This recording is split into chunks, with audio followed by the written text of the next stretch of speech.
Hello everyone, welcome back to another video.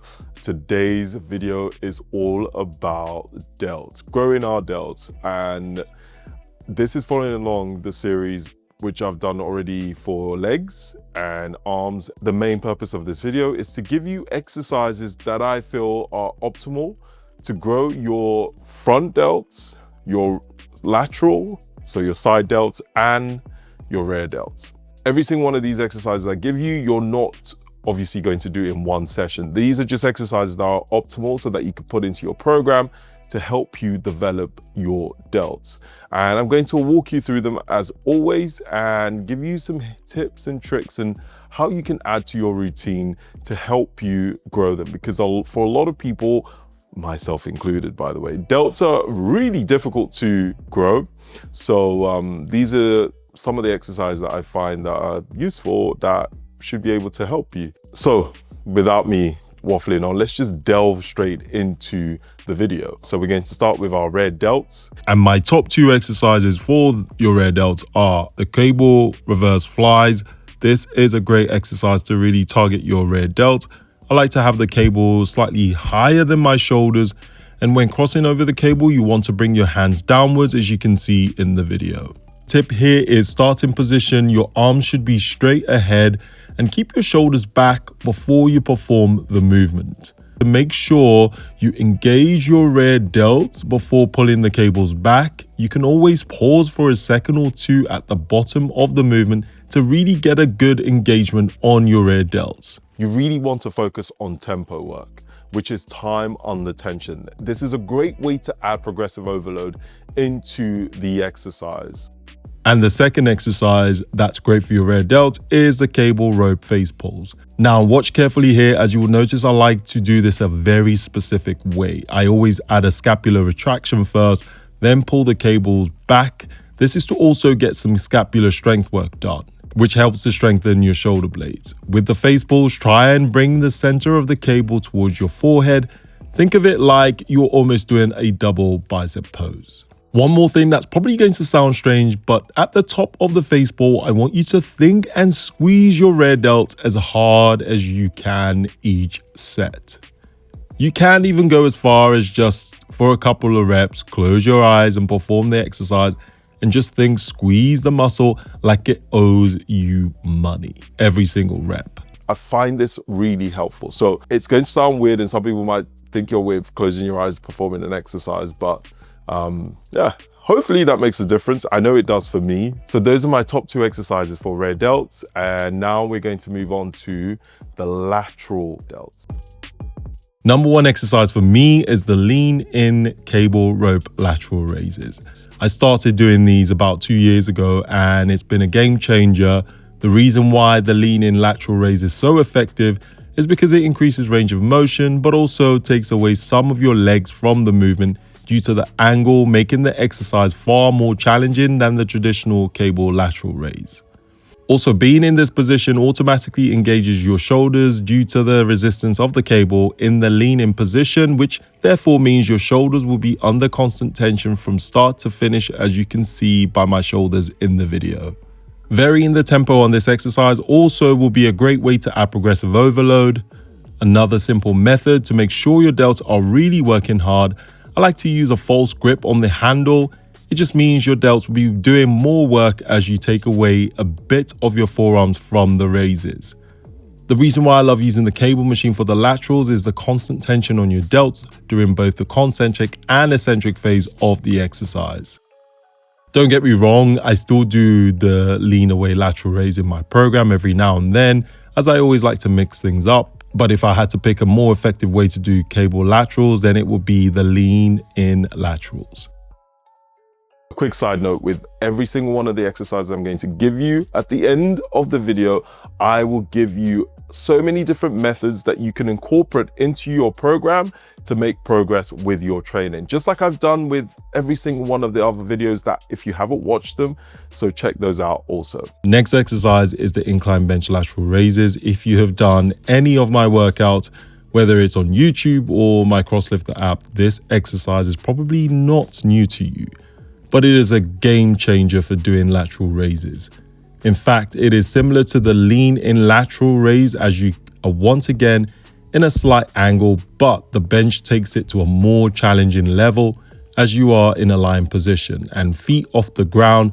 You would have to work harder when performing the exercise, and it also stops you cheating to bring the weight up. Just like most laterals, your elbows should stop just about the same alignment as your delt or slightly lower, as raising the dumbbells too high up takes away tension from your delt and uses more traps.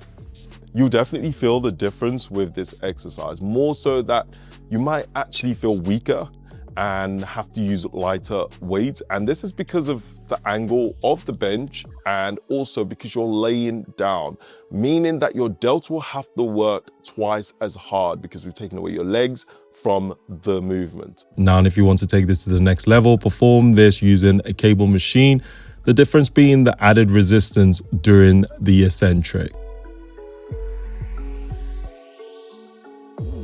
The third exercise I do often, but I know that most people find it awkward to get into, including myself, by the way. This is the behind the back lateral raises.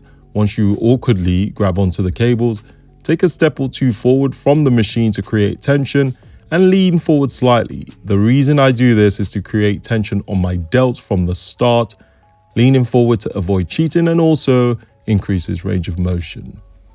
It's always easier to just show you what's happening with my delt in the video as I perform the exercise for you to see how much it's working during each rep. Again, as there is no mirror to check on form, it's all about visualization. Focus on making sure you lift the cables with your delt and make sure your elbows don't go higher than your delt.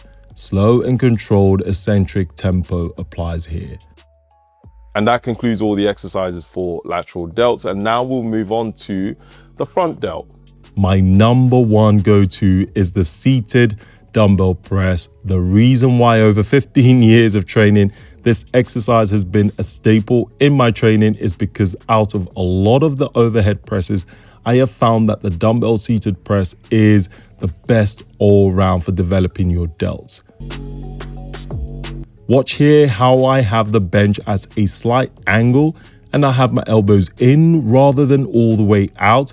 And then when pressing all the way up, as you can see, you can bring the dumbbells up to touch. Performing the press this way is just as effective and less strenuous on your elbows. The seated press using dumbbells allows you to work the front bit of your delt, but most importantly, you will be working both sides equally to avoid imbalances. Now watch carefully how I avoid dropping my elbows down to my sides, but keep them up just below my delt. That is to keep my shoulders under tension even at the bottom position of the press. And I can already see the questions or comments about the military press because everyone loves a military press. It's a great compound movement, but it's not my number one, purely because the military press has limitations. Not only because it's a barbell, it doesn't allow for a more natural movement when pressing overhead.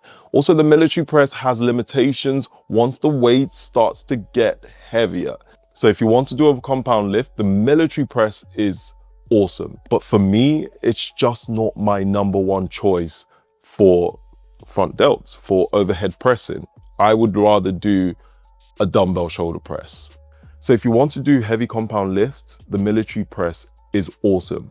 But this video is all about me sharing with you the exercises that I feel that are optimal, that are the best option for you if you are making your own training program. But then you can always, remember this, you can always periodize your program, and of course you'll be changing your program around. So yes, you could do shoulder press with a dumbbell for a couple weeks, and then you could change that to military presses for a couple weeks.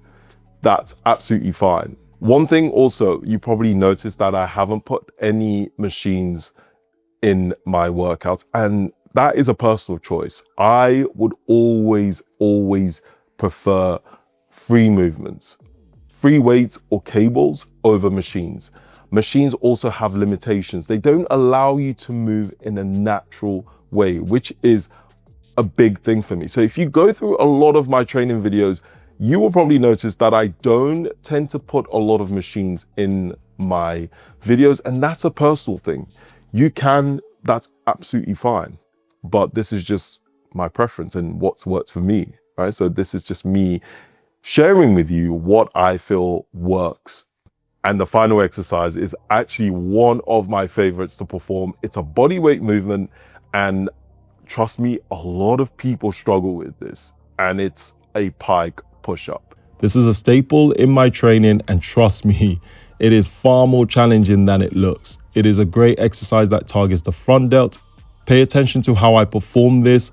Have your arms shoulder width apart. The start position, you almost want to create a pyramid with your body, and have your heads between your arms. And when going down, make sure you bring your head forwards, as you can see in the video. And then when coming all the way back up, bring your head back in towards the start position. A key point of the pike push-up is to make sure your shoulders do most of the work. So shift your weight forward, and notice how I almost go onto my toes here. This puts a lot of my weight onto my shoulders, so the eccentric and especially the concentric becomes more challenging. To progress this, you can elevate your legs in a deficit, which means your shoulders will have to work twice as hard during the push-ups. It's such an incredibly challenging exercise, but builds strength and develops your delts too. If you're not already doing pike push-ups, start doing them now. Trust me on this one.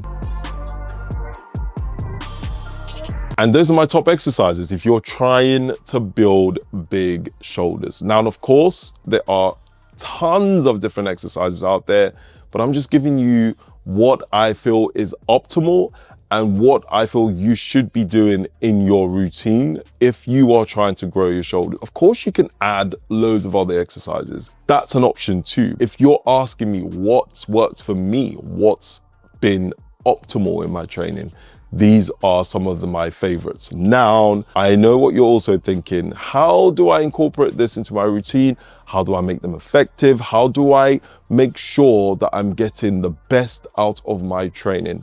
And that's where I will give you some tips on how you can do your programming and how you can make sure that you are training effectively if you are trying to grow your shoulders. The number one is your programming. How are your programs structured? How often do you change them? Some people change them too often, in my opinion, and some people don't change them enough. So I would say at best 8 to 10 weeks for one program consistently, and then you can then change it for another 8 to 10 weeks. And also, I know what you're thinking. I've given you loads of options for laterals and your rear delts.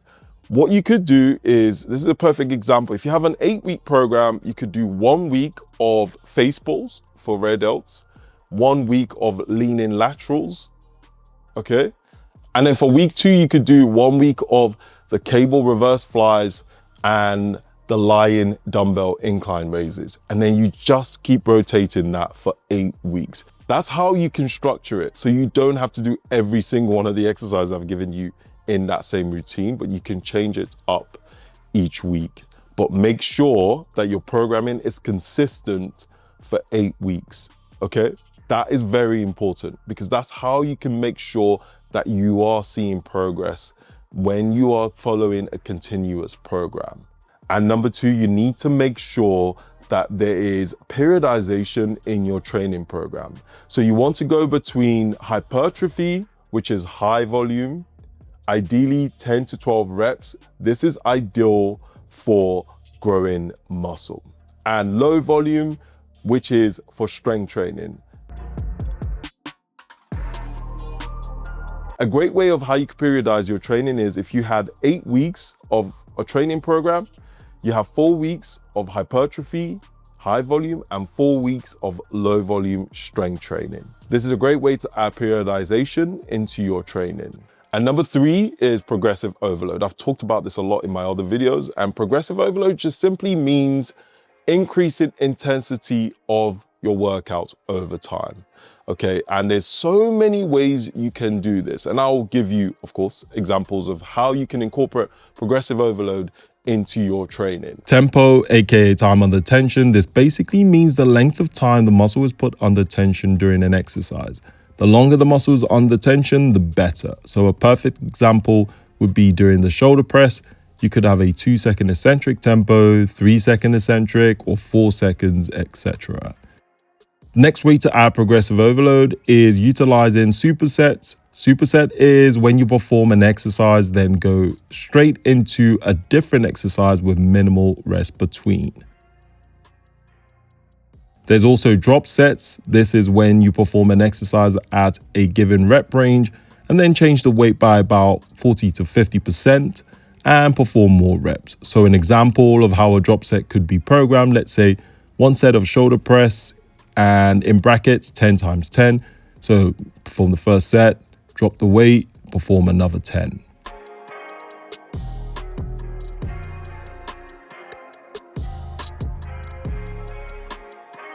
And there you have it. Hopefully some of these tips and all these exercises you can incorporate into your routine to help you make progress in your training. And I know what you're thinking, I'm already ahead of you. I don't really want the hassle of writing my own program. Well, that's perfect because I have the app for you. I have a CrossLifter app that incorporates every single one of the points that I've talked about, but in a more structured way. It's an app that is a mix of bodybuilding and conditioning, just exactly how I train, to some dumbbell only training, kettlebell only training. There's loads of mobility work on there as well. And there's also loads of conditioning only workouts for those of you that love doing my conditioning work, as well as a nutrition guide to give you the tools to help you make the right choices when it comes to your nutrition, whether you're trying to bulk or you're trying to get leaner. It's also 7 days free trial, so you have absolutely nothing to lose, but all the gains to be made. I'm sorry, that was cheesy. I apologize for that. Once again, thank you so much for watching. If you have any questions, leave a comment below. If you have any feedback, leave a comment below. Also, don't forget to like and subscribe if you haven't done so already. I appreciate you so much for watching. Till the next video, peace out.